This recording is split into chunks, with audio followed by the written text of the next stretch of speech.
Amazing. So I put the recording on, and I would like to welcome you on the third press session of the Leadership Academy course. And thank you so much for your time. Thank you for joining in the late afternoon, in the evening, and even at late night for some people here. Thank you so much. We appreciate it greatly. And as always, we would like to start with a devotion. And this time, I invite you to reflect about what's going on in our world these days, because this is the crazy year. Yeah, no one expected that this year would be so tough, so terrifying, and we never know what to expect now. And this is not only because of the COVID. Many people are facing different kind of difficulties these days. We all heard, about the terror attacks in Paris, in Nice, in Vienna, sorry. And we will have the participant from France. You also hear the news coming from Belarus, I'm sure, that people are persecuted there. Young people and old people are suffered from violence. And we all do not know how it will end and when it will end. And we have two participants in the Leadership Academy from Belarus and one trainer from this country. The most terrifying thing for myself is the war, because there people are dying every day. And we have the participant from Armenia, Monte from Armenia, and we have a participant from Nagorno-Karabakh, Lika from Nagorno-Karabakh. Do you have her as a friend in your Facebook? Wave your hand if you have. Okay, so not so many. So I really invite you to go to her page. Because every day, like, she is making the posts, Facebook posts, which are called War Diary. And she's recording from the basement. This is where she's living. And she's sharing her thoughts, how a young girl is experiencing the war, like every day, like what she's eating, what she's doing, how she's feeling, and so on and so forth. The most amazing thing for me that she's almost every day she's sharing the videos of her singing, and I would like to share one of the songs.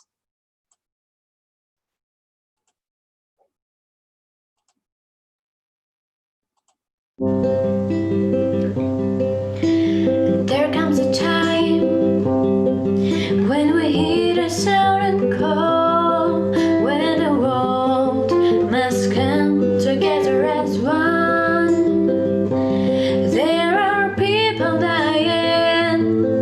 It's time to lend a hand to life, the greatest gift of all. We can go on, pretending day by day that someone somewhere will soon make a change.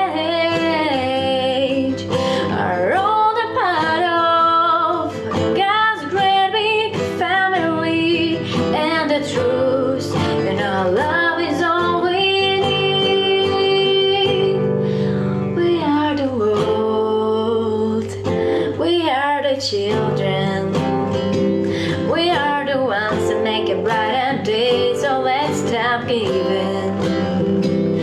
They're the choice we're making, we're saving our lives. It's true, we'll make a better day, just you and me.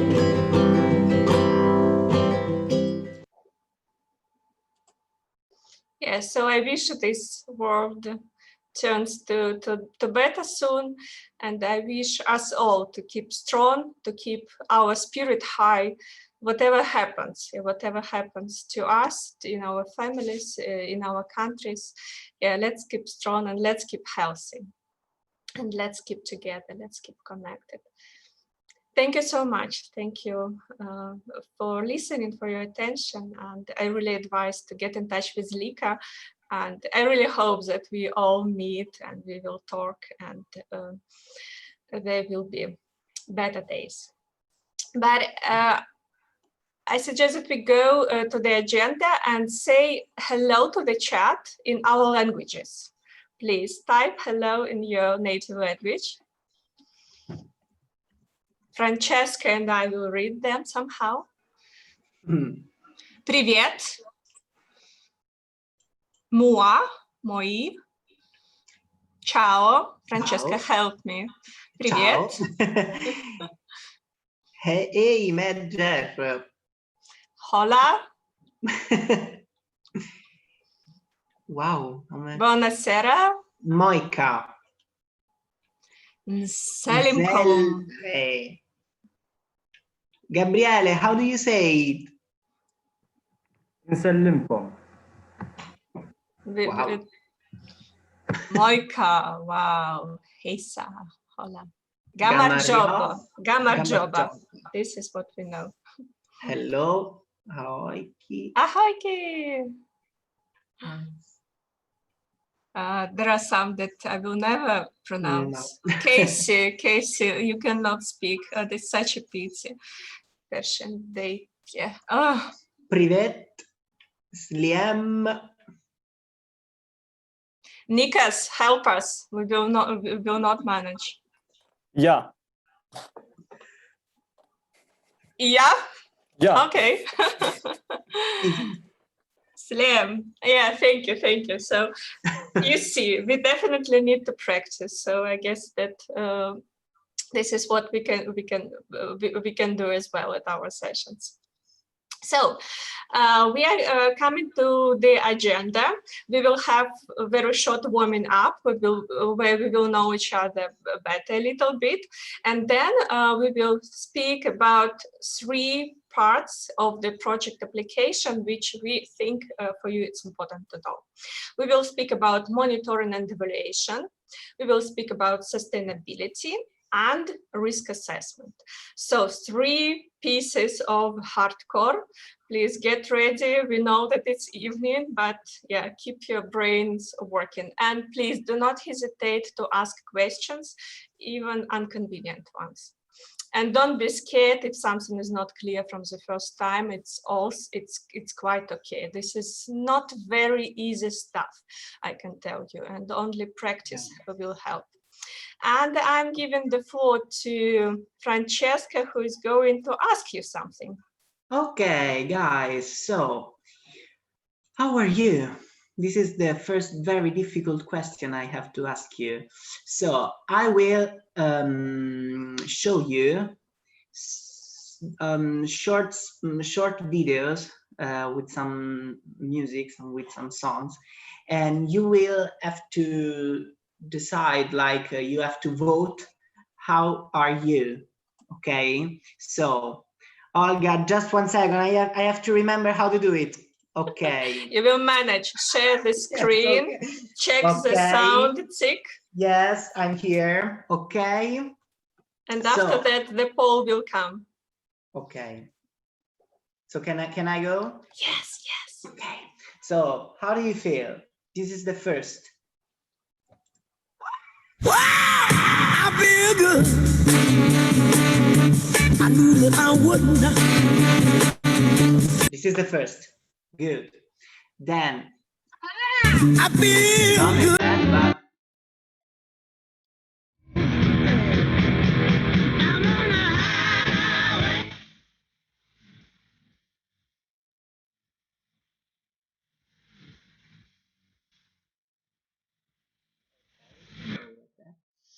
or no, just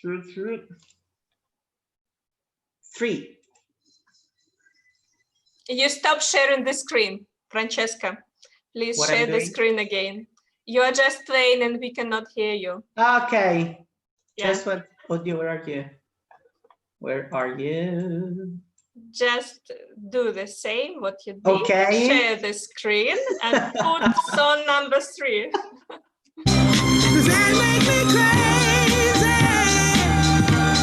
Does that make me crazy? Possibly. Okay, and then we have the first one. All by myself. Don't wanna be all by myself anymore. Okay, so it was very hard to me. So how do you feel? Please vote. Please vote. Now I hope this technical stuff will work. Wow. No one crazy? Okay, just one crazy. I feel good as winning. I feel good as winning so far, but Highway to Hell and Crazy are quite popular as well. Crazy. Yes, soon you Someone will. is very sad here. Please raise your hand. Who is your... Crazy is raising. Oh. We have 3 person really sad. Who are? Yeah, we have. And okay, let's see. I feel good. I think it's good. So. Do you see the results? Yes, I can see. Can you see? Yeah, people are nodding. Yeah. Great. Yeah. Okay, I feel good has won. So this is good. Thank you. So now we have another pool. We would like to no, we're going to split you in some smaller groups, and we have the first topic you have to talk about for 3 minutes, right, Olga? Yep. Yes, and you have to talk about something good, some good things that happened with you today, just to know. Yeah, I'm almost ready. You can speak a little bit more. Okay, so now do you get it? What you have to do? We are going to split you in smaller groups, and you have to talk about something good that happens with you today. Okay, here we go.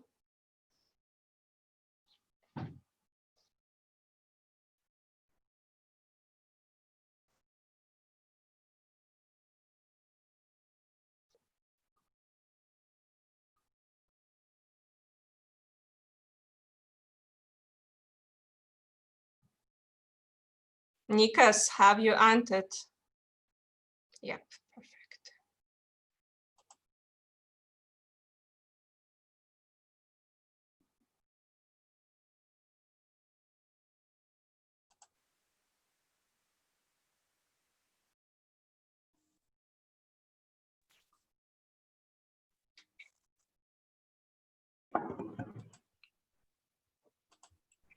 Okay, what's going on? Oh, okay, people are coming. Yeah, people are joining, it's okay. Good.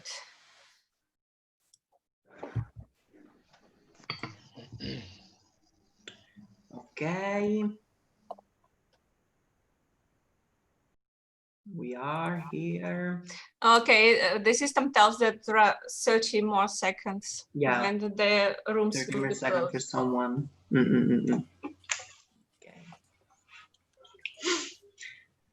Are you ready for the second small chat?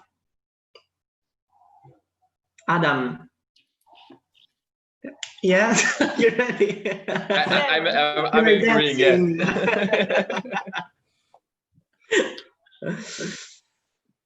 Okay, Olga, tell me when I can go on. Yeah, please. Okay, now we're going to talk about a series or movies that we enjoyed this year. So, series or movies? Think about it a little bit. And here we go. Yes.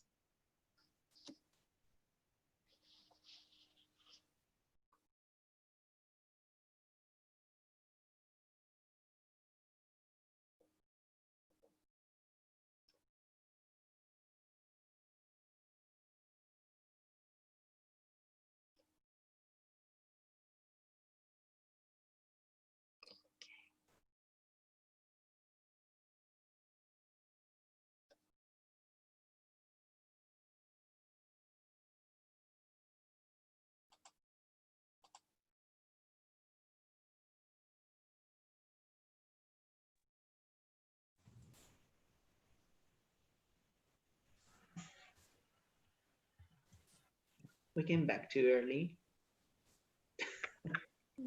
Maybe. Apparently. Here we are again.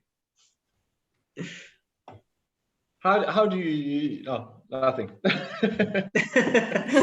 can talk, Adam, you if you can want. continue talking. No, We no, can not talk. a No, no. problem. I just thought it was only our breakout room, so it was our secret.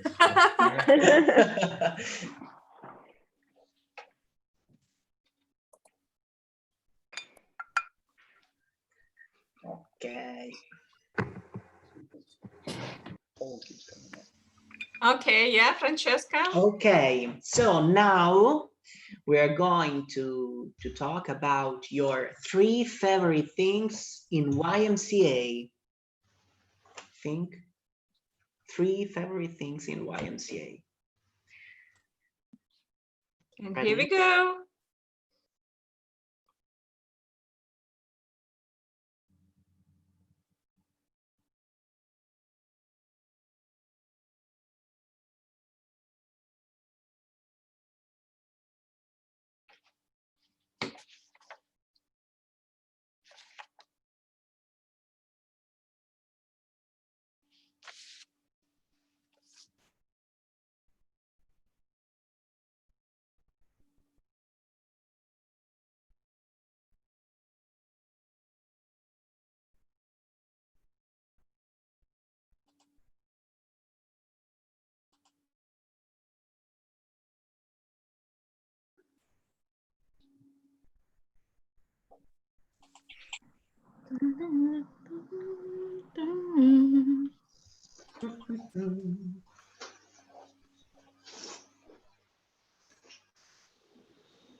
Okay, welcome back.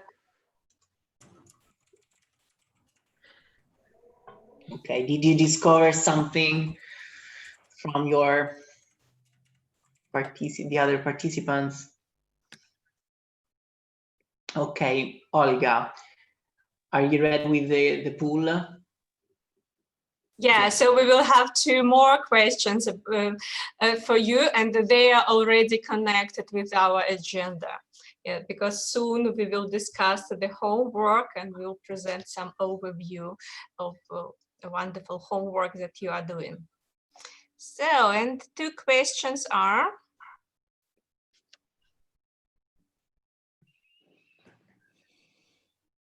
how do you find the homework you're doing? Too difficult, I hardly cope. All is good, I cope well. Too easy, I know it all. Wow. I still do not understand what to do. Other, I will explain you what. This is the first. And the second, how much are you motivated to run your project? I'm frustrated about it. I do not feel enough support for doing it. I have a good plan and know what to do. I will do it for sure despite any obstacles.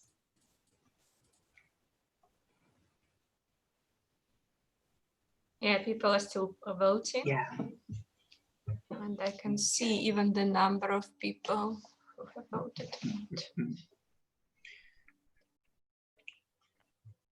So it wasn't too easy.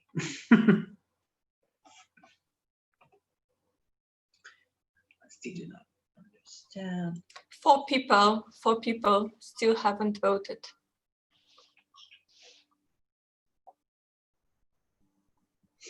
Probably these are team members. Please vote. Yeah, maybe. Or do we need to vote as well? or do not vote and I will close the poll. Okay. We are not voting, sorry. So let's see. How do you find the homework? Always good. This is the winning. Yeah. And then there are 2 people who still do not understand what to do. Please get in touch with us. Yeah. Yes. Write me a letter. And I will explain you everything. We can even arrange a talk. Too difficult, I hardly cope. The same message, please get in touch with us. We will help you. Other, I will explain you what.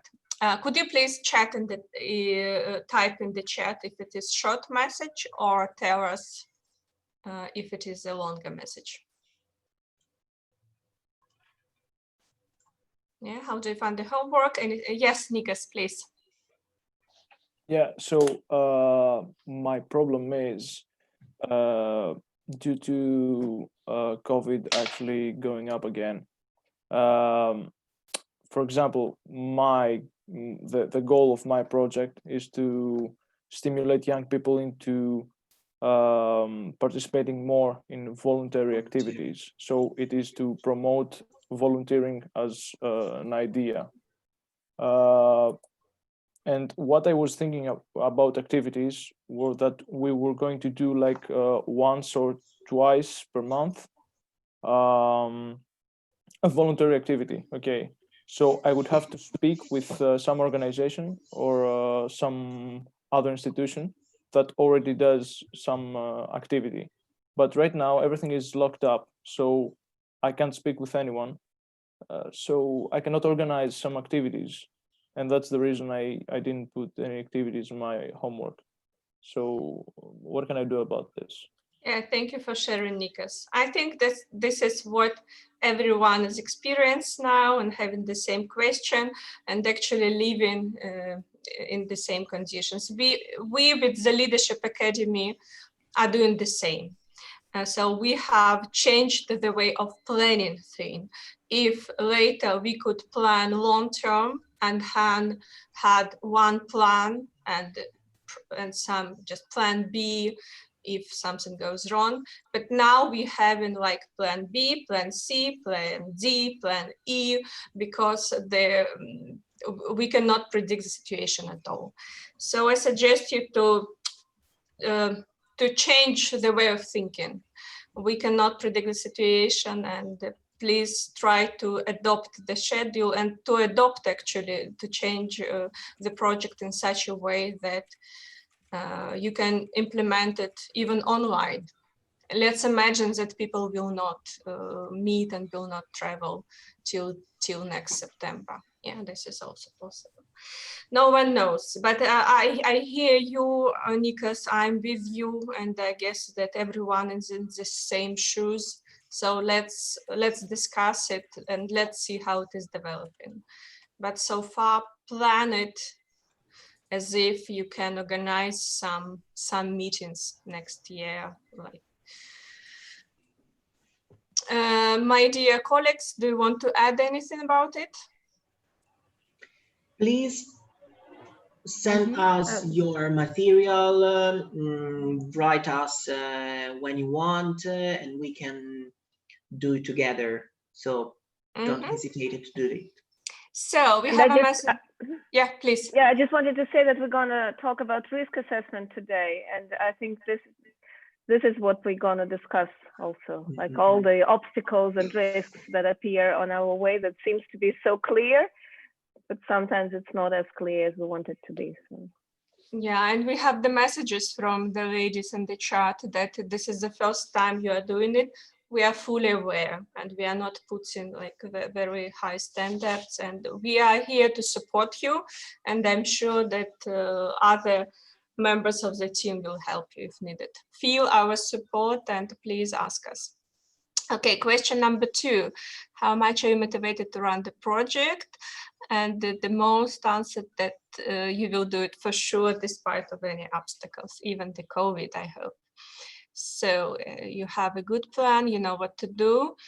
2 people do not feel enough support for doing it. Please, again, talk to us, explain it to us, write us a letter.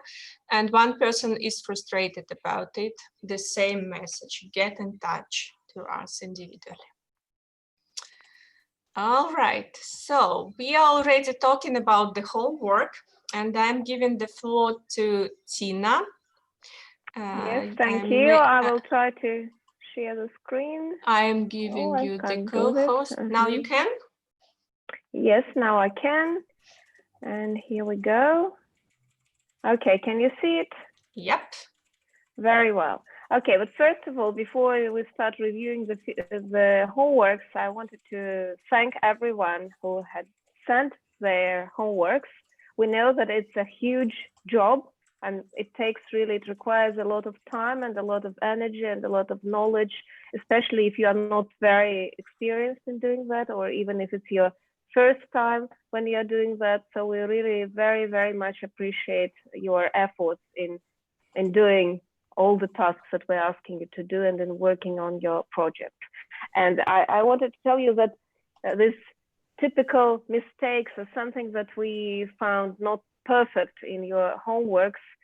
Please don't take it as critics, but take it as a challenge to make your project even better. So I really trust that you will take it in this way. And so when we are talking about homework after second session, what we ask you to do, we ask you to set the goals of the project, or the goal.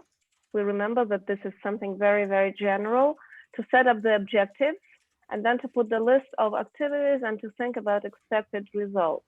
And this was a big task. And once again, thank you everybody who managed to deal with it. And my first comment was that in many of your projects, there are too many words, too many things that you are trying to put in this quite simple questions. So when you need to put the goal, you need to put the goal, and this is it. You don't have to write all the circumstances and all your project ideas and all the outcomes and how you see it and who will be doing it. When the point is called the goal, please write the goal and just it. And when you are asked about that objectives, please put the objective 1, objective 2, objective 3, and this is it. You don't need to, well, actually, when you have a lot to share, this is great, but you need to remember that when you're writing a project application, someone will have to read it. And this someone might be not as friendly and open as we are here.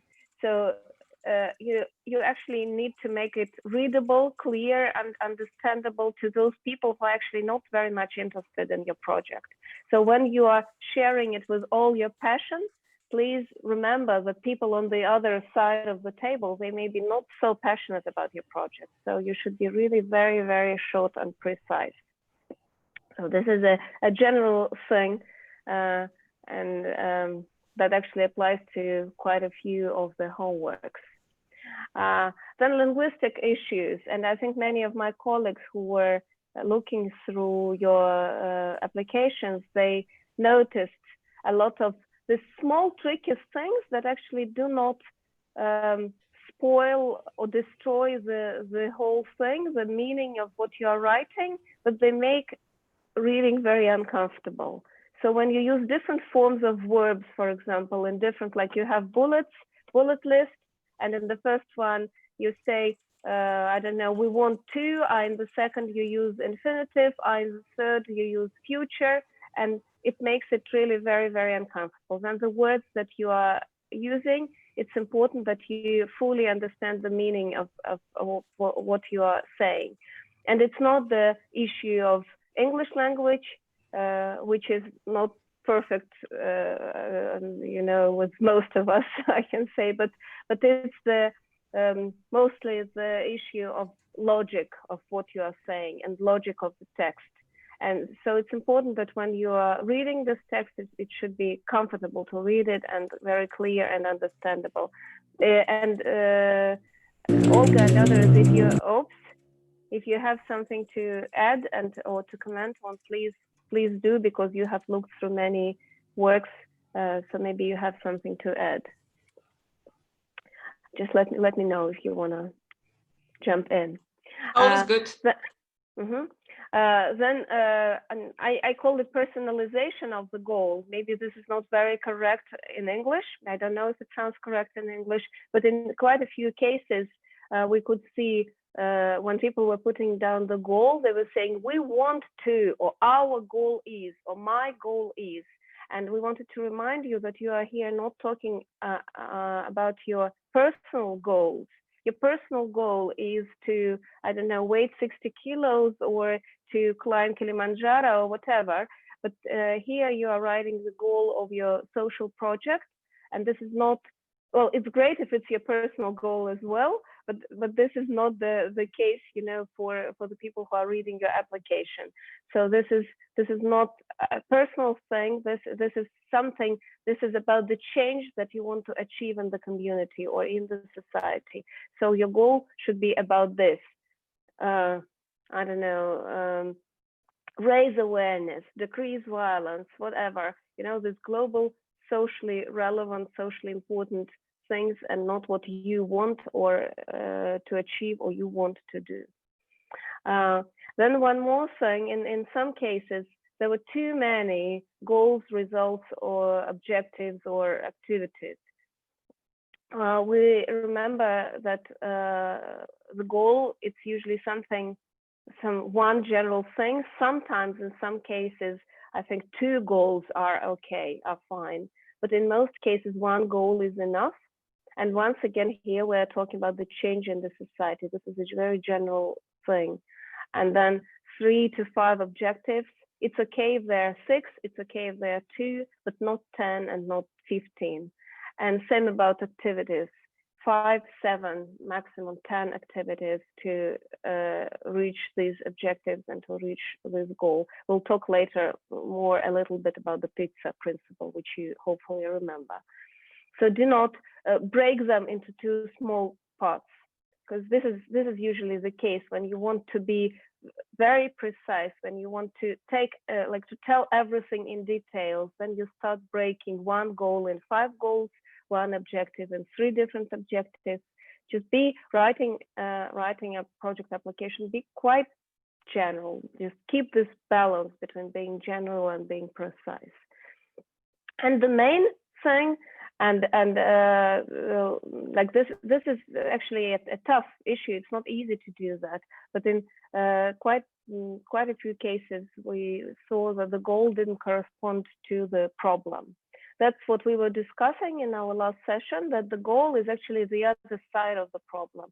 It's when we imagine that the problem doesn't already exist, like how would the world look without this problem? So what we would do to reduce this problem, to overcome this problem. And in some cases, the goal and the problem were totally 2 different things. So please keep this in mind, that the goal should be directly tied to the problem that you are describing. And if they do not correspond, then probably you should look at your problem again. Maybe you identified the wrong problem, maybe it's not the case. Or maybe if the problem is there, then probably you should set up a different goal. Because these are 2 things that are really tied very, very strongly. Objectives and activities. We're talking a lot about it last time, and this is, I think, the most tricky part of writing goals and objectives and activities. Like everybody mixes it up, but the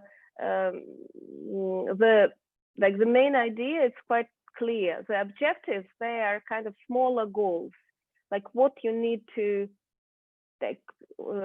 achieve, to overlap your goal. And activities is what you are going to do, like exactly to meet with people, to run a training, to arrange a club, to I don't know, to get in touch with, to get equipment, to create some space. These are the activities, what you will actually be doing. That will require your time and your efforts and place and money. So these are the activities. And objectives, this is a more general thing, like smaller goals. Logics is the main thing in the project application.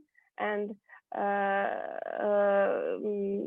don't want to bring any particular examples, but it's important that it exists, that your goal corresponds to your problem, your objectives, they cover your goal, your activities, they lead to your objectives, because sometimes the objectives are set and the activities are great, but they are totally different from the objectives. They are very fine, but they have nothing to do with the objectives.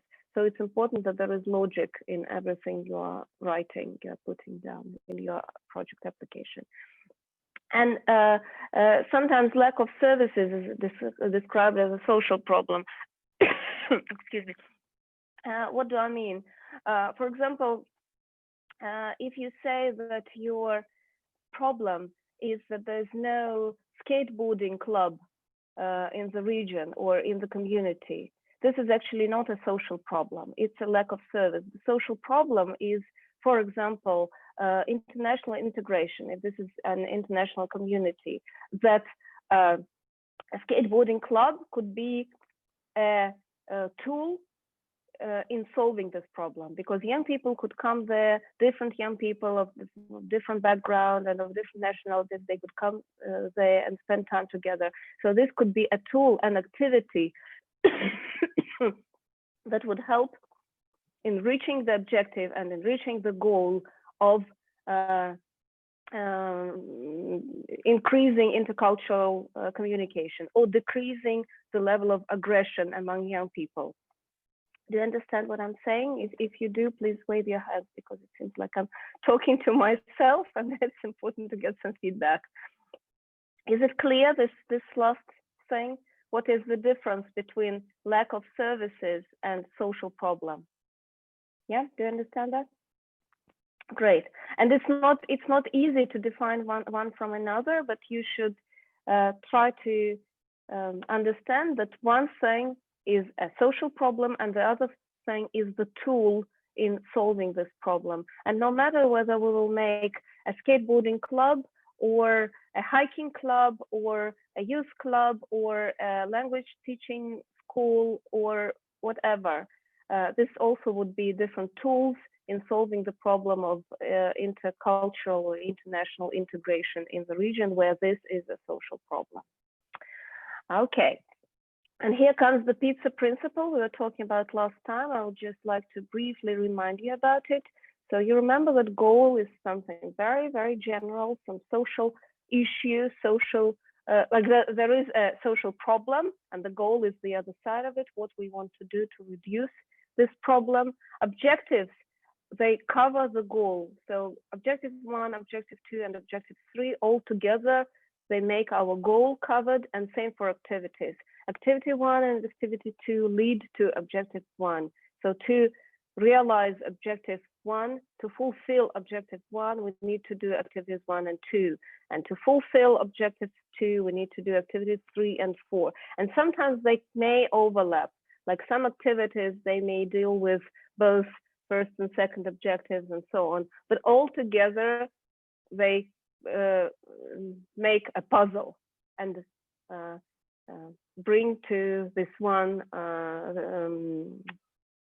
general goal. And the final thing is that the key idea for setting up the goal and objectives is the change. So you should think, when you are setting up goal and objectives, you should think about what change in the society you want to achieve. What will be the change? Why it will be better for the society and for the community? So what would be the social difference if you manage to realize your project? What will be the change?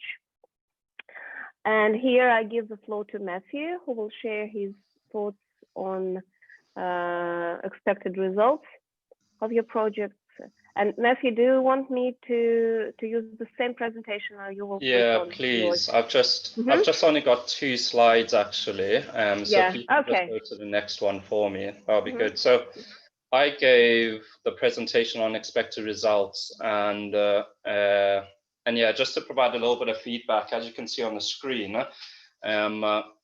just remember to be specific with it. So similar to what Tina has said, I saw that there was quite a few words being used, quite a few stories being shared in the expected results, but sometimes saying less is actually saying more. So if you can be really precise, really specific, then that's what you should be aiming for when you're looking for your expected results.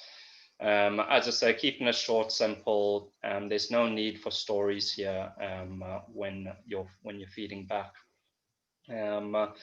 So another thing that we looked at is expected results on who or where. So I'll come on to this in a little bit on the next slide, but just for now, it was good to see that people are identifying this is what I hope to happen, this is what I'm working towards, but actually it didn't, some of them didn't really show, okay, who is that to?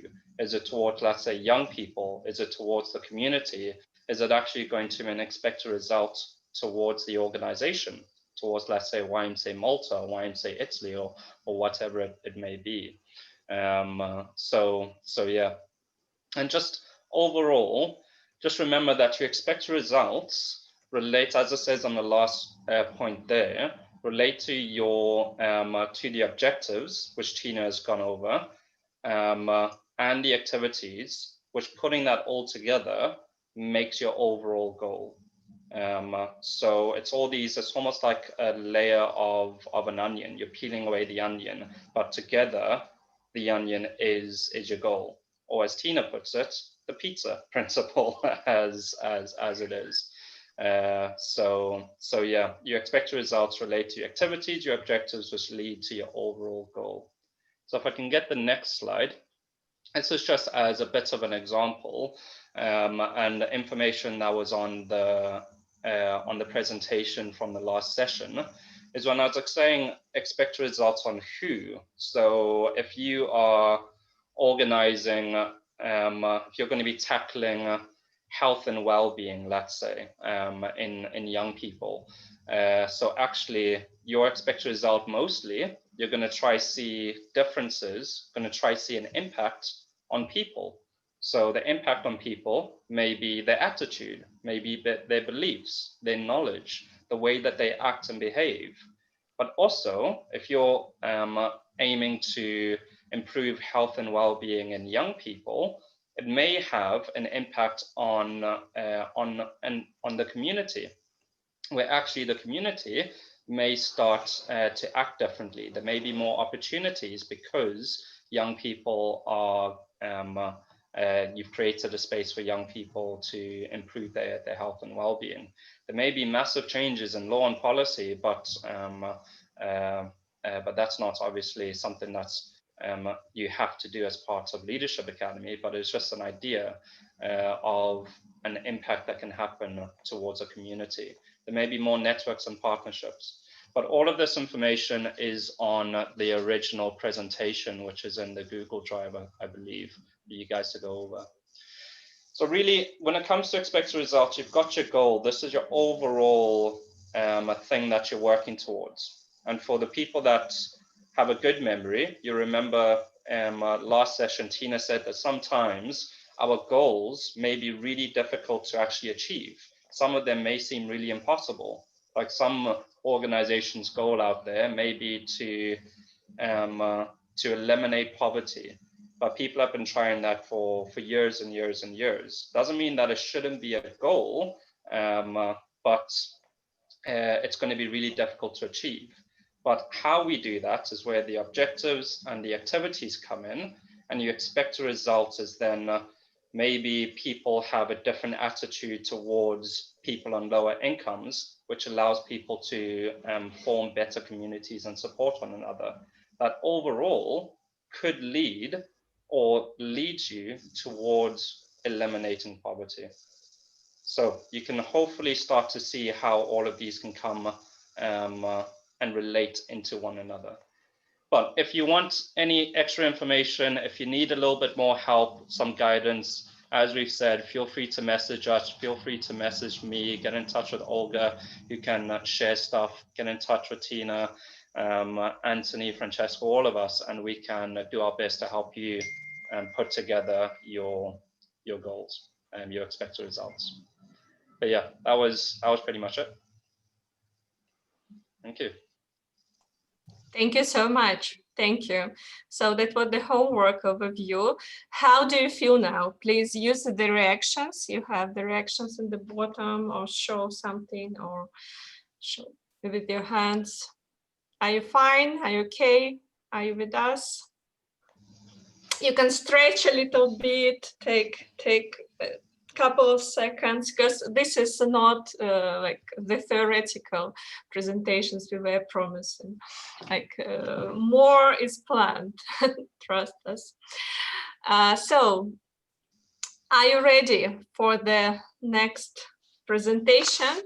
which is actually so much connected to what Matthew and Tina just actually described. Because Matthew, the last slide, was speaking about the results, and we were speaking about it last time. And now we are going to discuss how we actually evaluate if we have reached these results or if we haven't, and how actually we can prove to ourselves and to the donors that we have reached these results. Okay, so the logic is should be hopefully vivid for you, and it goes. So monitoring and evaluation. We know that you are changing the world, but how can you check that you have reached the results and demonstrate them to the others? And the question to you is, please work. Okay, here we go. The question, what is the difference between monitoring and evaluation? Please voice or provide it in the chat, as it is better for you. Tina, could you please read the chat, as always, if your health allows. Mm-hmm. Difference between monitoring and evaluation. I know my answer.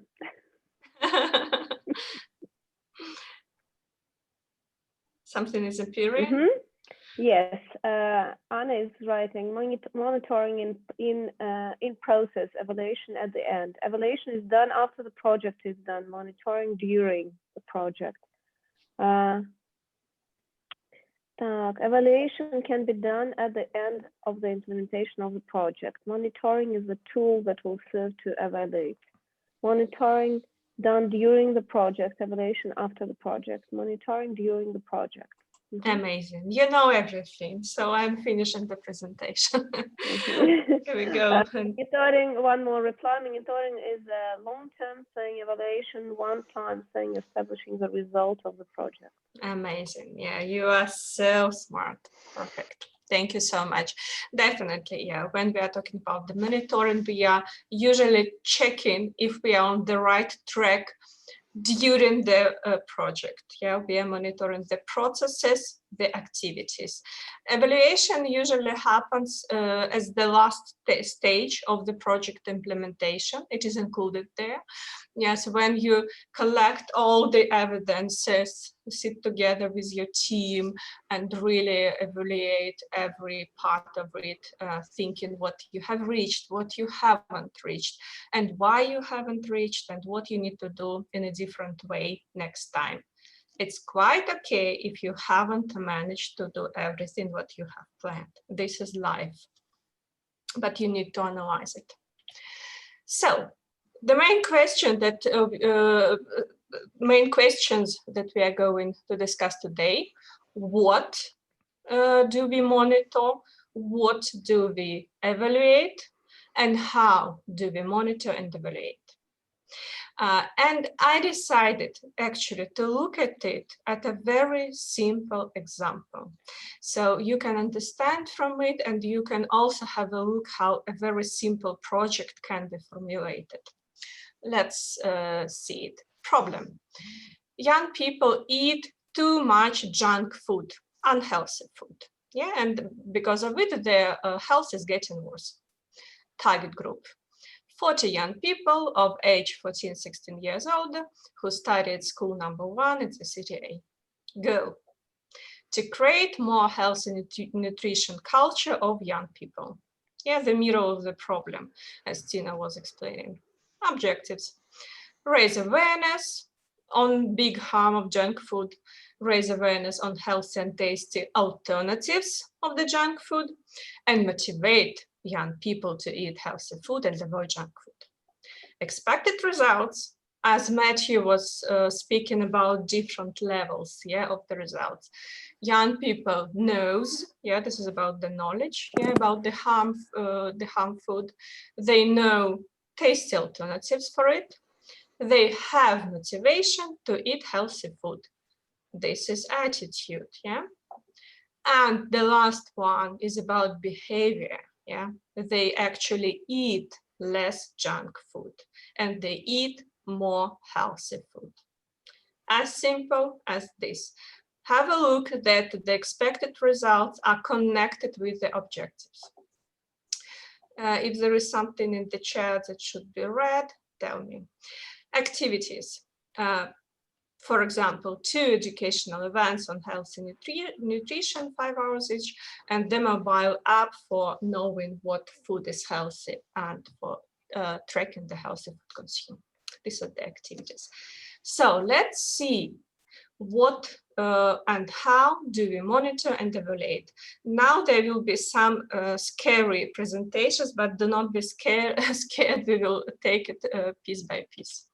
Here we go. So look at the left part of the table, please. Look at the left part of the table. What can we monitor? Usually we are monitoring the activities and, as we know, the outputs. The output is a lower level of result. Usually this is about the quantity. How many events happened or not happened? A number of people who came to your seminars, some intellectual output, the app is created itself. Yeah. I usually compare it with like number of sandwiches that people have eaten during the seminar. It does not, it tells us, it gives us numbers, we need numbers, but it does not tell us about the impact, yeah, the higher level of results. And we are going to speak about them on the second part, on the right part of this table. Yeah, we will speak about changes in knowledge, in attitude, in behavior. This is the same table. It is just bigger. And we are looking at the right part of this table. And we, as you wrote in the chat, we are evaluating mostly the outcomes, medium level of results. Usually this is about knowledge, attitude, and somehow behavior. And impact, yeah, highest level of results, which is definitely about the behavior, which leads to the changes in communities. So, and the results, yeah, how you put, yeah, could be, you put the results, yeah, like knowledge, use knows, yeah, what damage junk food can bring to the health. Yeah, and then you can also put some indicators so to understand if you are successful or not. Like, for example, if approximately 90% of people will get the knowledge, then it will be great for you. If, for example, 70% of the participants will change their attitude and think that, yes, it's quite harmful to eat junk food, it will be good for you. Yeah, the same with the behavior. Yeah, you can think at the planning stage. You can think, okay, like if not less than 60–50% has the application and actually uses them, so it will be amazing. Yeah, and even if 40% really witness they stopped eating junk food, it will be great success for you. Following the same table, yeah, we are just taking the different part of it, yeah, and answering the question how, yeah, how can we monitor and evaluate? So we know what. With the activities and outputs, with the quantity, with the numbers, this is quite easy. You can just count and show. Look at the photos. Yeah, this is our means of verification. Means of verification, tangible, tangible things that you can show, that you can, touch. Here at the photo, you can count people. This is the list of participants. They have signed. They were present at the training. This is our proof. Have a look. All right, this is the app. Yeah, please, here it is. You can use it. So it is very easy to show, to prove the results of the output level, yeah, the outputs, because these are just numbers.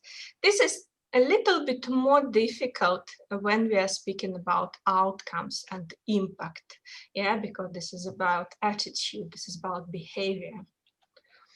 So how can we monitor and evaluate the outcomes and the impact? The same table, don't be scared, the same information, yeah. But if you think creatively, you will definitely, yeah, find the ways how to do it. For example, knowledge. You can always make the questionnaire before the training and after the training, and then compare what they knew before and what they know after your wonderful training. With the attitude, it's a little bit more difficult already, but actually, if you think well about the questionnaire and the right questions, you can also receive these results. Or you can ask some participants, and their testimonials, their personal stories can serve you, yeah, as means of verification, as proofs. With the behavior, it could be a little bit more, even more difficult, because quite often your participants are disappearing, you cannot get in touch with them, but definitely there are some with whom you can keep in the contact.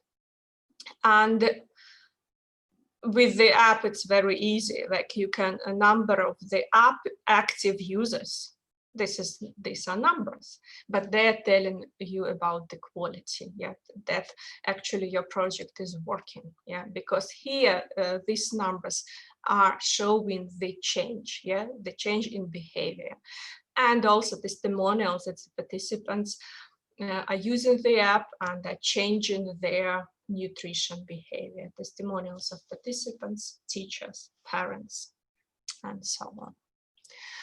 So this is absolutely the same information, but summarized. Yeah, you can see what output, outcome, impact, levels of results, yeah, examples, yeah, what it is, that outputs is about activities and numbers, outcomes, knowledge, attitude, behavior, and change in behavior leads to impact, yeah, to change in community.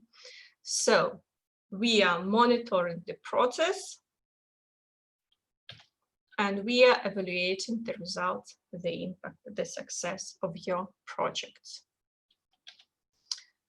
The last slide here. So important things to remember. I mentioned them, but I just want to highlight it one more time. Indicators help you to set the minimum level of what you want to reach. This is how you know if your project is successful or not.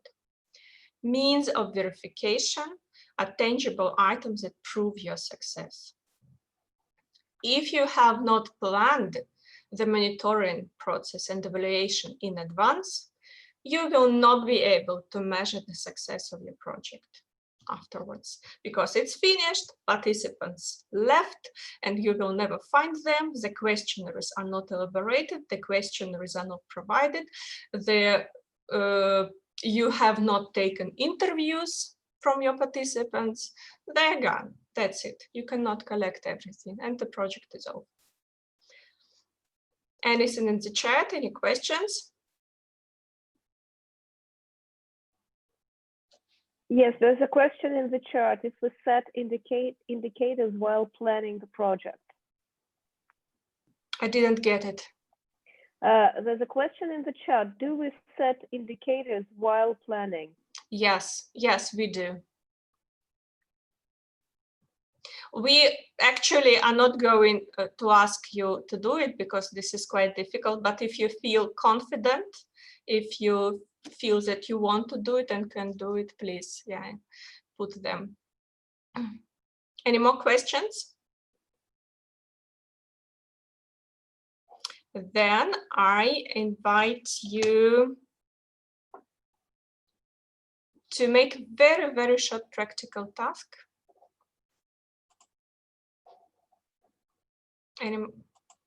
Anything in the chat? Yes, there's a question.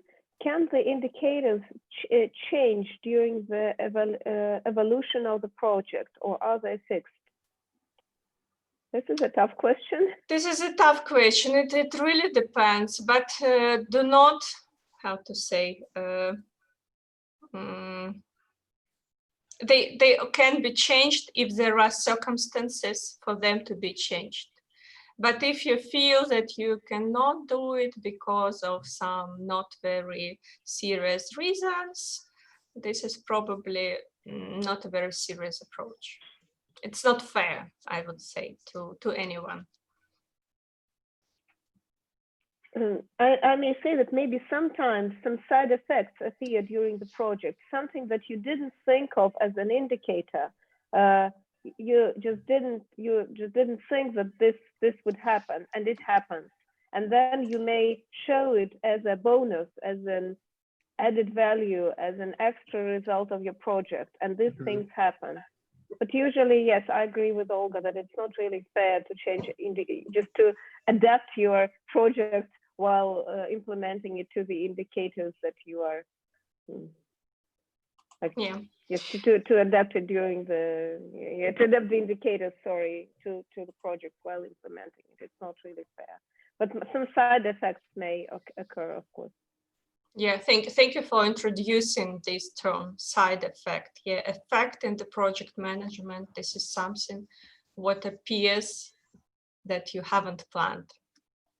So let's change the type of activity. This is probably you're already tied to CRs. You all have received the invitation to Miro, and probably you can edit now. But for those who are from smartphones, I will share the screen so you can see it. For those who are from the laptops, please go to the Miro, and I will show you how to do it. It will be a little bit messy. Everything will move. Stickers will appear. So you are going to the panel on the left. It is very easy. If you want to write on the sticker, you just choose sticky note, choose the color that you love, put it here, and write something. Dear team, yeah, if please help me with moving them, with putting them in the right order, or voice them, or help the participants to write if they're writing in the chat or voicing. So let's take a couple of examples. They're a little bit close to what your projects have, and try to give several examples how you can prove that youth has become more confident in public speaking. So imagine that your project is about public speaking, the first sticky note. Yeah, and you want young people become more confident in public speaking. Please speak, write. You can put your mics on and voice.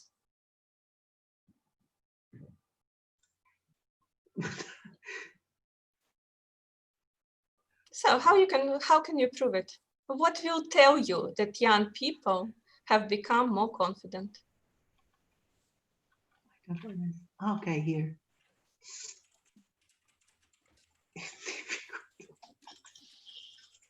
So there are more conferences held. Okay, maybe, but this is what they have organized, yeah? With youth participating. And these conferences are organized by these young people. Yeah, then it will be a good proof. What else? Confident, yeah, being sure in your power, more empowered in public speaking. They were shy, but now they can speak really well. Media presence of youth. Oh yes, this is so good. More ideas, switch on your creativity.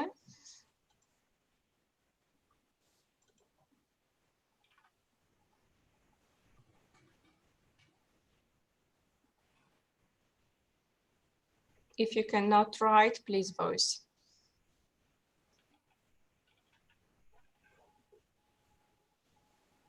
young people volunteer to do public speaking, yeah. And you observe it and you can measure. Like previously, they did not do it, but now teachers really witness that young people volunteer to do public speaking really a lot. Wonderful.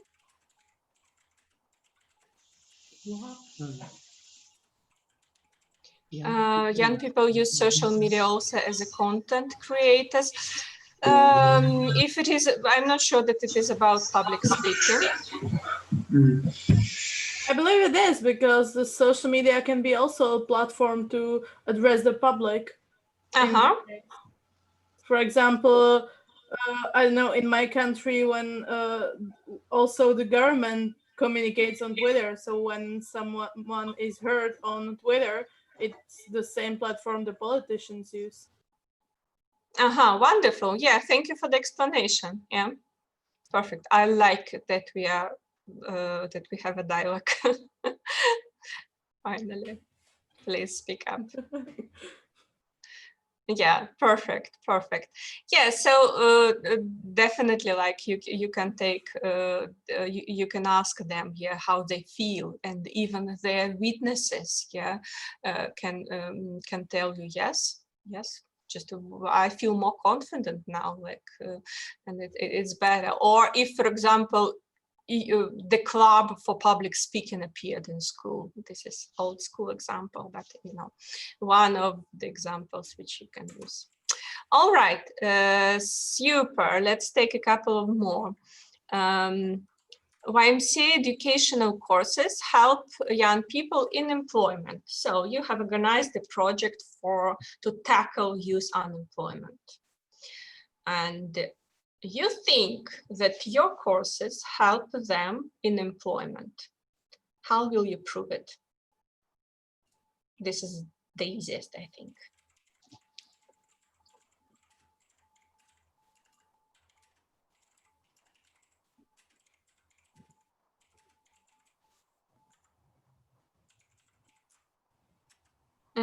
Monitoring the number of young people who gained employment. This is the easiest and the best one. Participants have high level of, I do not see, of employment. Yeah, this is the same idea. Anything in the chat? Just positive feedback from the participants. Not necessarily they've I don't know, find their dream job, but they feel now more confident that they will, or they know where to find. Yeah, exactly. So they know where to monitor. They know how to create the CV, for example. Your courses helped them to develop CV writing skills. Yeah, thank you. Yeah, young people are more confident in applying for jobs, and also you need to prove it that they are more confident. And look number one for it. Have to prove that they are more confident. All right, so this is like the best thing here will be really examples, like success stories, that there is percentage of young people, like for example 30% of people from your educational course have found the job, or have found the better job, or have received like a different position. All right, let's take the one more. Let's take the green one. Yeah, it's a little bit different. YMCA members have become more ecologically responsible.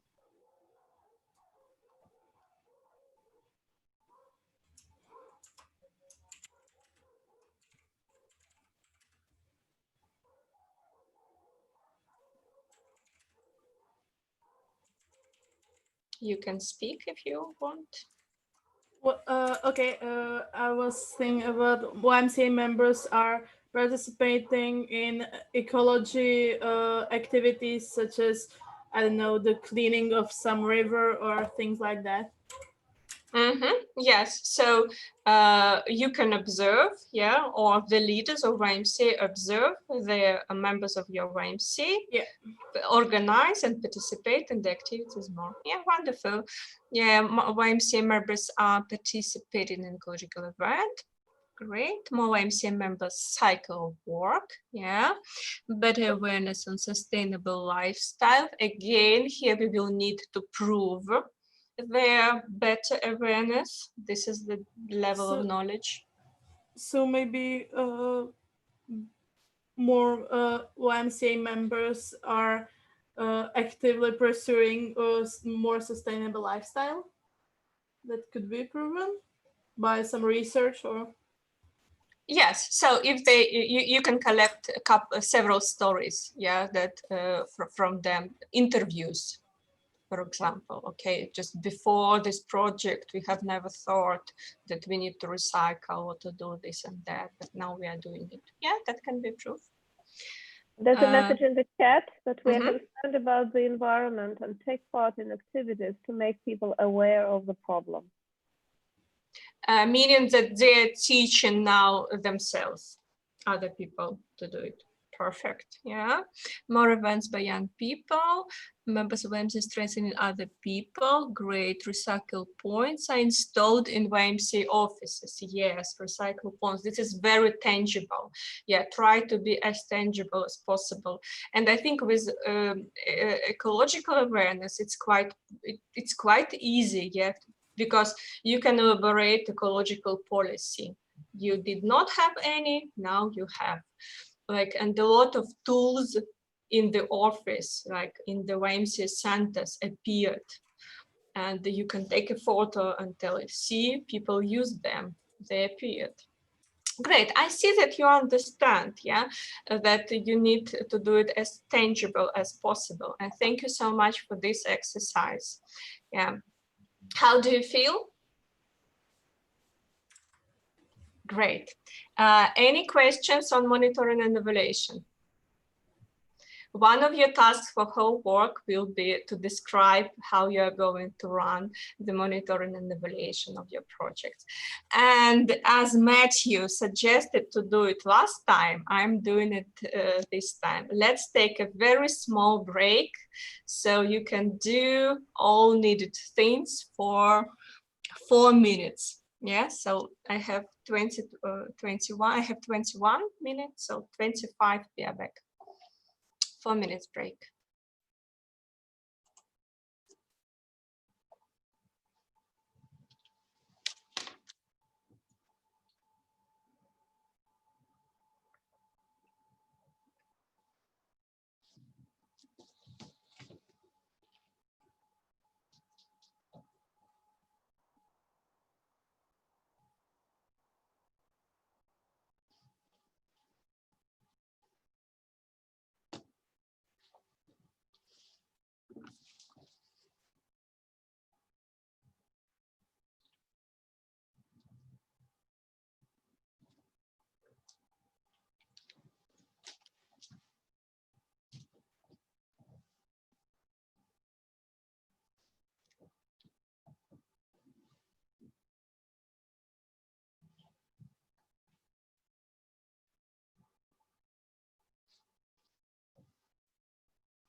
Shall we put the music?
Okay, welcome back.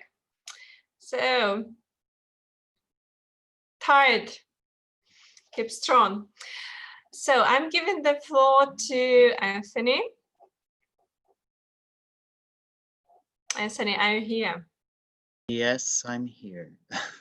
So, Okay, so please. I need to share the screen. I think that you can. Let me see. Okay. Can you see? Yep. Okay, so my bit of sharing today is about sustainability. I know that we are a little bit theoretical today, so please stop me if at any point you don't understand or use the chat. Just put your question there and I can answer. So what is sustainability? I will be speaking about sustainability from three important levels of sustainability. The first one is financial, organizational, and then project, program, and impact sustainability, which is the third level. But to make it a little bit more easier and to make it a little bit more interesting for you, we will speak about the different levels of sustainability when you are writing the project. The sustainability that exists that we need before the project, during the project, and after the project. So the question is, why do we need sustainability in our projects? And I think, or at least this is the way I look at it, there are three important elements why we need sustainability.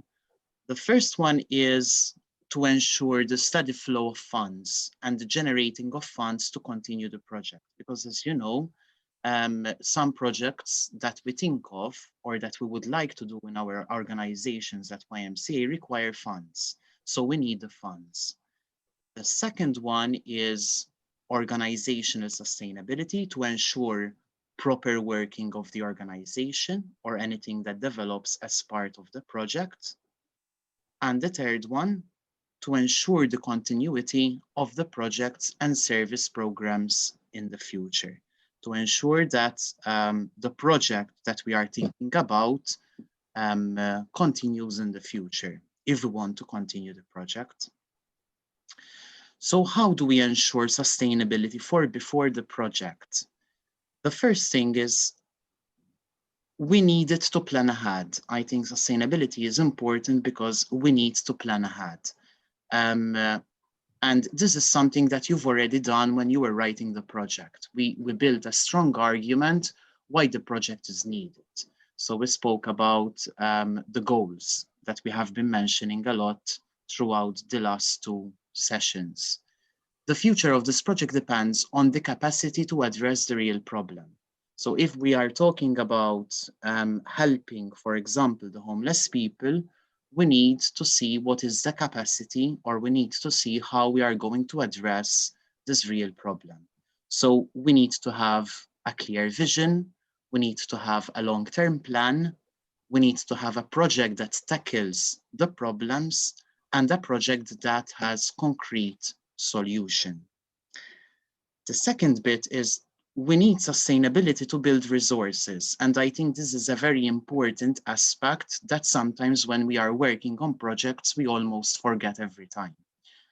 The resources can be anything. It can be simple stationery that we need. For example, let's say we are thinking about telling the public about mental health. So it's about awareness, raising awareness. We are going to give away posters or leaflets to the public or to the community around us. So we need papers, we need printing, we need all these sorts of things. But it can also be human resources, and I think this is very important because when we speak about human resources, we are speaking about staff members that are paid. So we need to think about salaries, and we need to think also about volunteers. So we need to build a long-term plan of workforce and how it will work out. So we need to think about funding, training for paid staff, and we also create a sense of belonging and instill a sense of commitment. Because as you know, some people that come into our organizations, they come for a little bit of time and they leave. So when we are thinking about our own projects and writing our own projects, we need to think about our volunteers or those people who will help us to create this project and those people who will stay with us throughout the whole project. The third one, we need sustainability in order to guarantee a future. So basically, when we are talking about future, we are talking about a strong financial plan, because without resources, no projects can be developed. So in order to have a sustainable project, we need ways to finance long-term. We need potential donors. When I say donors, are those people, organizations, people out there that help us financially. We need also financial priorities, because sometimes we need the money to issue leaflets, but then we need the money to pay the staff. So we need to think a little bit what priorities we have. We need a strategic plan and ways and means of funding opportunities. So we also look into options of not only donors or fundraising, but also other means of how we get funding opportunities. So a sustainable tip to think about is realistic. And I wanted to put this here because I think this is important. I think both Olga and Matthew mentioned it before me. We need to be a little bit realistic, and even Tina, she said, don't put a lot of words, make it short because shorter is better. We need to make our projects realistic. I mean, I've put the world there, and we can think about opening a YMCA on the moon, but dreaming big is good, but dreaming small is doable. So the smaller the projects are and the doable the projects are, I think it is better. We can have an ambitious plan, so we can think about many problems, we can identify many problems, but the issue with identifying a lot of problems is sometimes they are never solved, because we end up not having a time frame of the project, and we end up with a lot of financial burdens that we have to carry. So the best way forward and the best way that we make a project sustainable is to have a realistic agenda. And we start with one specific problem. We want to help, for example, young people who are unemployed. And we keep with that problem. We want to solve the problem. How are we going to do that? We set a time frame, which is something that we will speak about in the future and part of the project writing. And we set also a financial budget. So we see we have to think, okay, so in order to do this, we need, for example, money for the stationery. We need, for example, money to be able to hold a meeting with the young people. We need money, so when we hold this meeting with them, we offer them coffee, we offer them biscuits. So we need to think of all of these things before actually during when we are writing the project. How we ensure sustainability for during the project. Sometimes when even we have the perfect projects, and I've put a smiley, not a smiley face, a sad face there, coronavirus comes. I think you all are aware with this ball coming running after us. To give you an example, in New York City, 2.3 billion were lost from a capital budget, a fund that supports large investments for sidewalks, playgrounds, park upkeep. So these stopped, basically this funding stopped. What did the government do? You know, we need to think about these things because I think Corona is the best example to give you about risks, and Matthew will speak about risks further on. To give you a better example about this crazy Corona and about risks and about how sustainable is important, I will give you a case example about YMCA in Malta.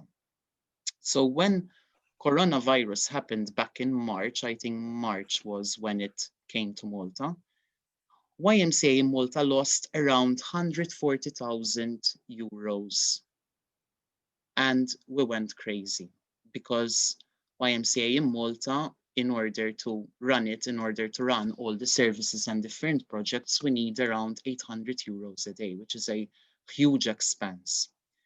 So what we did is we called and we sought 70 different donors and 5 different collaborations in order to be able to recover those 78% of the lost funding. So what was missing? Our approach was not really sustainable. We had 85% of the funding coming from one particular fund, and 70% of the resources were paid. So sometimes when we are writing different projects and you have the ability to do this whilst we are writing this project and whilst we are helping you, we need to ask ourselves these 3 important questions. The first one is, did we plan ahead? And we need to think about, do we have a clear vision? Do we have a realistic agenda? Do we have a long-term plan? Are we really tackling the problems? Do we have concrete solutions? The second one is, did we build resources? Do we have enough resources in order to be able to carry this project? So we need to think about human resources, such as volunteers, who will be the people helping us, long-term plan of workforce, people that stay with us throughout the whole term of the project, the funding, and whether training is necessary in order to carry out this particular project we are thinking about. And the last question is, did we guarantee a future? Because the future is important, and I will speak more about it. So we need to think about ways to finance long-term. We need to think about financial priorities. Maybe the coffee is not important, but the leaflets about mental health are important, to use the same example. Do we have a strategic plan? And are there any funding opportunities in our own country that we can apply for? Maybe this is something new for us, something we didn't do in the past, but we can seek out and we can ask for help and we can see who can fund our project. Another sustainable tip to think about are risks, but I will not go a lot into risks because Matthew will speak about it. Risks, the way I see them, are like the rain in a sunny day. You know, it's a sunny day, especially in Malta, and then suddenly it rains. But we can prepare for some of them. So we need to keep in mind this Corona example who hit us all over the world. And we need to think about risks before when we are actually writing the project. How we ensure sustainability for after the project. And here comes the bit when I said I will speak about the future. So when proposing a project, we need to, and please look at the bold words, the black ones, we need to imagine after implementation. So what we're asking you to do is to write a project and carry it if possible. But when we are writing big projects for our own organization, we have to think about what happens after we implement that project. And this is a very important aspect of sustainability. So we need to imagine how its main inputs can become starting points. This is something that Olga already mentioned today. We can think about how our input, like giving employment to young people who are not who are unemployed, for example, can become starting point, can become a new different project. We need to think about after this project, it can lead to new project. So for example, I don't know, we are giving shelter to homeless people, they become independent. What do we do after? Shall we stop there? Or shall we create a new service, for example, where people who were homeless before, they come and teach the homeless that are living at the shelter? That is a new project. So we need to think about implementation, which means making new partners, new collaborations. And I think that starting points lead to new projects, to collaborations.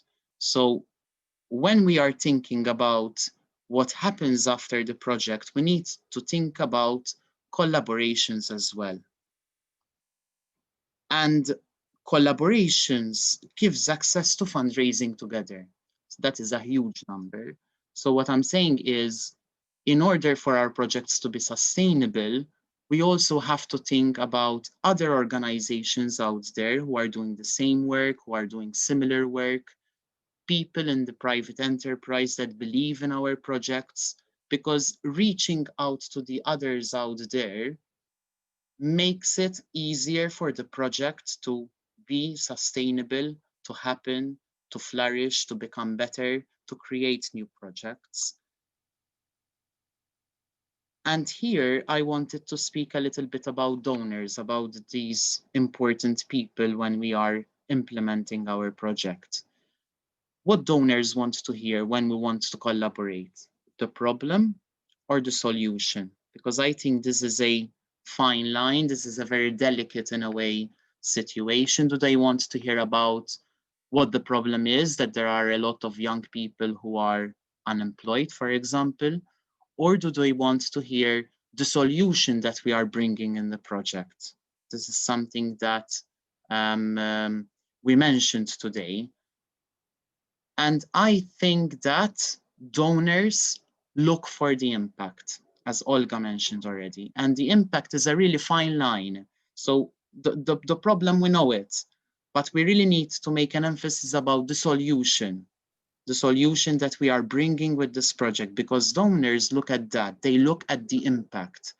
If we want to be sustainable, we have to have a big impact, because a project can end. What we're saying is a project can end. Maybe we will do this project for 4 months or 6 months, it can end, but the impact should continue. For a project to be sustainable, we have to come at the conclusion, for example, that out of 10 young people that were with us in this project, 6 of them are now in employment. And that is a big impact. So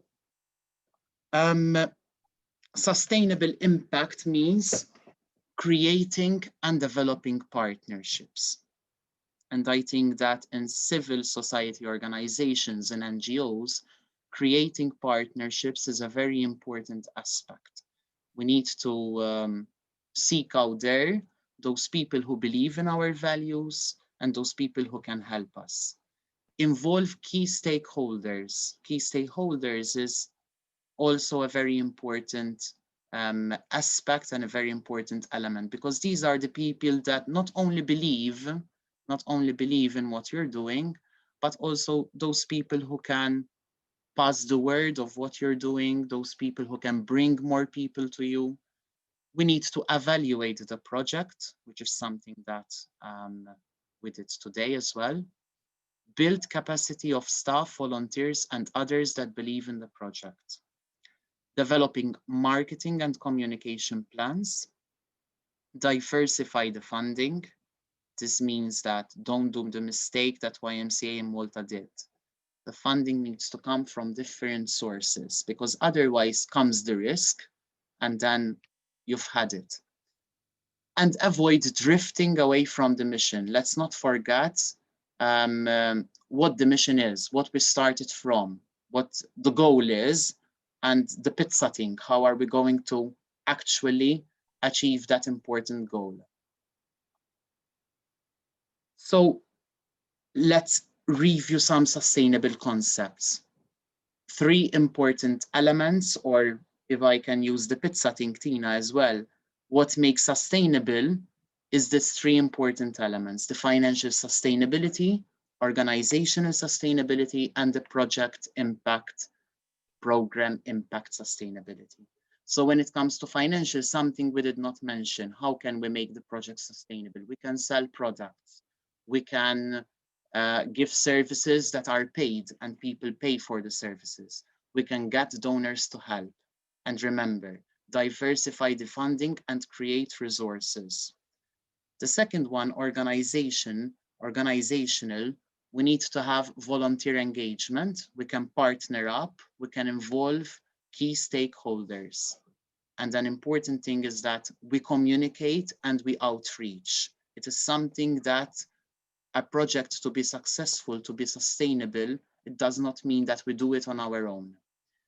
And the last column, we can involve the community, because the community is an important aspect. Without the community, there is no YMCA. Involve governments and local organizations. Don't be afraid about speaking up. Listen, this is our project. We are doing big work. We are trying to get all young people into employment. But we also need to think long term and integrate sustainability in all that we do. More examples, how it can look in project applications. So if we look at the financial bit, we can say that the paid services will be established during the project. You are going to apply for other donors. You will double numbers of membership, for example, to get more membership fees. And you will elaborate modern financial strategy plan thanks to the project. If we look at the organizational aspect, the board members will be trained, for example. New partnerships will be established. Quality standards will be created. Systems of monitoring is set, and new staff will be hired. And the last bit, when we think about project programs and impact sustainability, new services will be launched and tested. Don't remember, each program will lead to another. There will be new equipment purchased for services. This is very important. For example, we can get funding which is tied to the project, but from that funding, we can buy new equipment. And it is something which is sustainable because it is left with you. It's something that you can use after that project is finished. The volunteers will have new set of skills, and the community will be much involved in new services. So I wish that our projects will be basically sustainable. But my last question to you as feedback, and even if you have questions, so I want you to think about one sustainable factor that we spoke about, whether it's financial, whether it's the organization, volunteers, anything that we spoke about, or impact, which is missing or which is not yet developed in your own project, something which you didn't really think about so far. And we can share with the whole group. This is something I didn't think about, for example, volunteers, or I didn't think about how I will pay for the leaflets, for example. So I will stop sharing the screen so I can see all your faces. And you can use the chat or you can unmute the mic and we can share with the whole team maybe about something which you didn't think about so far.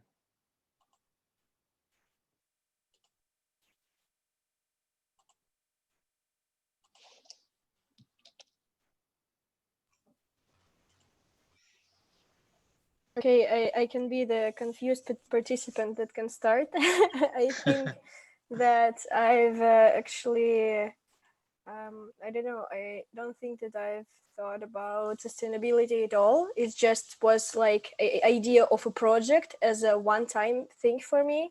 So Yes. I like in my mind, I had the beginning, I had the end, and the whole idea that it's just like have some sort of a short period of time that it should be implemented. I didn't think about like long-term, I don't know, ways to develop it at all. So yeah, right now I'm like processing all of the things that you told us right now. May I comment a little bit? Yes. So I think that we are so lucky that this is Anthony who was presenting this part, because Anthony is the leader of a very big organization, yeah, in Malta, a leading organization, which are having numerous social projects, like including, for example, shelters, yeah, for homeless people. And Anthony is definitely thinking in a big scale, because the example with shelters, yeah, this is very vivid one, why we need sustainability. Just, okay, we have finished the project, now we are closing the shelter, so please go and do whatever you want. That's it, we are not dealing with it. This is not appropriate, this is not the way how non-governmental organizations are working, of course, and this is the reason why Anthony was presenting it in such a big scale. But definitely, even with your own very small projects, you can think about something what will remain and continue even when the project finishes. And I'm sure that you will always find it, because otherwise it is probably not even worth starting doing it.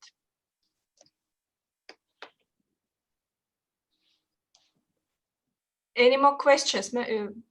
Questions, confusions, feelings, examples of sustainability that you can be put to your projects?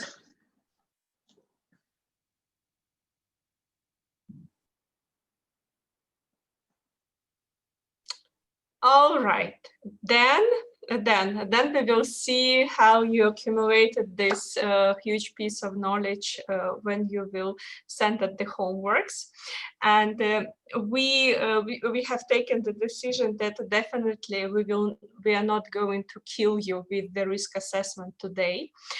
We will work with risk assessment and also financial aspects and budget next time. And we ask you to continue working with your applications. Those who are working in Google Documents, please proceed there, because it's quite convenient for everyone to do it. Those who is very much confused, get in touch with us. And we ask you to describe the monitoring and evaluation part and sustainability part till the 17th of November. And we will have our meeting on the 1st of December. This is Tuesday. And again, I will send you all information to your emails. Before we open the floor to saying everything what we want to say, we have several things to do. The first one is the photo. So I kindly ask you to look at the camera and pretend that you are still alive. This very early, very late hour. 1, 2, 3. Thank you. Yeah, and we have one more poll for you.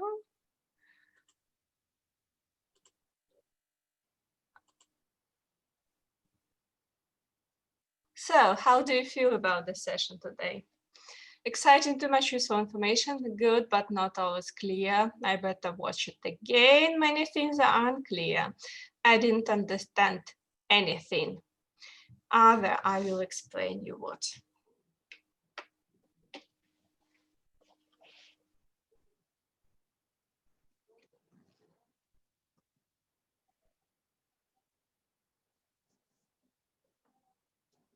Mm-hmm.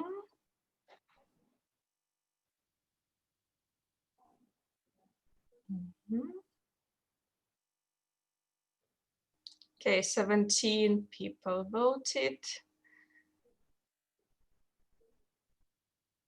Then I'm finished. Last chance to vote. We have 18 participants if we exclude the trainers at this moment. So someone skipped the task. Please. All right. Anyway, yeah, thank you so much. Here are the results. Yeah, so for 9 people, that was exciting and useful. For 5 people, do you see the results? Mm-hmm. Yeah. Yeah. Good, but not always clear. So 2 people will better watch it again, and 1 person wants to tell us something. The floor is open for everyone. That was me who checked that out. I think I thought it was really, really great. But for me, what would be really, really good is maybe just have a dialogue with the other participants as well as the trainers about our project, to speak aloud about our project and have some kind of dialogue, feedback. That would be really, really great for me. Also to just get a feeling of what everyone else is doing. For me, that I really miss that. I would really like to hear what everyone else is doing and why they're doing it, and tips and tricks and all that. So I'm kind of missing that part, and maybe that's not possible, but yeah, that was my point. Yeah, thank you so much for voicing it. I think that this is the feeling that we have, and definitely like we are missing it, yeah, because this is something what was planned yet to have a mutual dialogue and conversation like face to face. And then we started pre-online session to give you some tips, yeah, so you can start designing. But definitely like we will introduce more and more discussion. And if you remember that when we were presenting you the sessions, yeah, the schedule was for January, March, and June. Now we all understand that January is really doubtful. So this month, the team of Leadership Academy will elaborate the kind of this online suggestion. So for January. And this will be our space where we'll be as much interactive, as less theoretical, as much in a dialogue as possible. Yeah, here these are really more theoretical like inputs, so to support you in project design. Yeah, but I hear you. I feel the same, and I'm sure that most of people feel the same. I miss it. Thank you for telling it. Yeah, anyone else to share anything, any feelings, any thoughts, any questions?